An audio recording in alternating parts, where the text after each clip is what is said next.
Hey guys, and welcome to Thursday's edition of the vlog. Now, I watched a documentary last night and I wanted to talk a little bit about that, and obviously I'll show you around, let you know about the incubator and how those temps are going and what I've changed. There's something that happened here at my house that was drastic, it was terrible, and it was just a pain in my backside. But first, I want to let you in on this documentary that I saw on Netflix last night, and it was amazing, and I could not recommend it any more than I have already to people, and I'm about to share it with you. So for a lot of you that don't know me, or that a lot of you that do know me, is my passion is animals, and of course I'm going to be doing a documentary hopefully next year. So I'm in the plans of doing that, talking to some people that might be interested in doing it, and it's baby steps. So a lot of the networking that I've been doing is helping that as a way of me getting a little bit closer, like etching and etching closer and closer to my ultimate goal, which is doing the documentary. So part of that is actually watching documentaries, which I'm not too sad about because I do love my documentaries, but it's hard to find a good documentary, and I know a lot of people have the same problem, that either the host is terrible, the voice is terrible, or the content is just purely and utterly crap, and you can't get into it. And I can pretty much tell from a documentary, from my own opinion, that if I can't get into a documentary within the first, say, 5 minutes, it's off and I'll find something else. So a few that I liked was Deadly 60, because he is a great presenter and there was a lot of information there. Didn't really like the list aspect, but I could live with it because it was very knowledgeable and I learnt a lot about different species and I implemented them into the CBTV templates. But this documentary, Chasing Coral on Netflix, it's a Netflix original documentary and it's fantastic.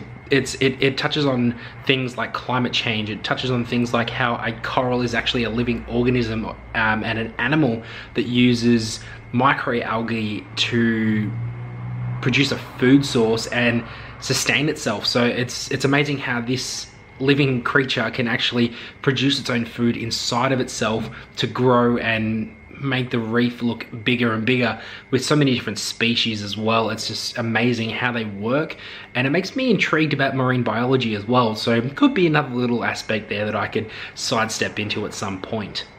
But for me, I think reptiles is where I'm truly passionate. As you can see, I've got Parkinson here. Just giving him a bit of an enrichment, getting him out of the enclosure, a bit of a stretch, that sort of thing. He's calmed down a fair bit. I've just let him sort of do his own thing, cruise around, and stay away from the bitey end if I can. But the biggest thing that I've found with people about reptiles, for example, is the fact that they just don't understand them enough. And this is where I want to do my documentary stuff, and I can actually teach people about snakes, teach people about reptiles, and obviously touch on a few other things as well, such as like mammals and sea life and all that sort of stuff as well. Touch on the conservation aspect of every single animal that we have in Australia, and hopefully bring in a bit of tourism at the same time. So there's a few things that I've got to work on, and obviously it's a bit hard. When you've got a family and you've got a business to run and all that sort of stuff, but I'm slowly pushing it and slowly going. And I know a lot of you that have been following me for a long time now have watched me since the start, and I've gone to 100 vlogs now, and you guys watch my videos and watch how I progress and how it's all going and all that sort of stuff. So I do thank you for that. But let's touch on a few other things while I'm still rambling on a little bit, I guess. I'll put Parkinson back and we'll get on to some more. So a quick update on the incubator before I let you know on this drastic thing that happened the last couple of days. And basically the incubator is doing quite well. So we've changed it to, we've actually bought 5 Eco-Rept thermostats, which we're going to be stocking very soon. But what I've got now is I've got the Habistat, which was already hooked up, and I've got over on this side here, I've got a little iStat. So what I want to do is eventually change them both over to either 3 Habistats or 3 Eco-Rept thermostats, just to rep the Eco-Rept brand a bit more. But it seems to be doing all right. Having a few extra, like that extra thermostat in there, is making that temperature a lot easier to control. So if you can have a look in here, we've got the black one, which is this spotted tank up here, 32.7 internal temperature. And then the white one's been sitting at 30.7, which is down on the next shelf down. The Habistat is controlling this shelf and this shelf. And then we've got the 1, 2, and 3 is controlled by the iStat. So hopefully I've got that iStat set to a T, and then I can start using this as an egg incubator, because at the moment I'm still currently got this one in as my backup, especially with the spotted python eggs, because I don't want them to obviously burn out or die for any reason, especially with a possible albino spotted python in that clutch, fingers crossed. But now it's time to let you guys know about this drastic thing that happened. So basically we had loss of power. So it wasn't a street thing, it wasn't a storm or anything, it was just the house just went, electricity gone. So the first night, electrician came out, fixed it, all that sort of stuff. It was quite late at night. Went to work, come home, have food, go to bed, got woken up about 2 o'clock in the morning, and power's out again. But this time, the electricity company said that, you know, there's faults, obvious faults there, safety issue, you can't do anything about it. It took them 17 hours to fix the electricity. So it went from 1 electrician to 2 to 3 to 4, and then we got it back on at about 7 o'clock at night or something like that.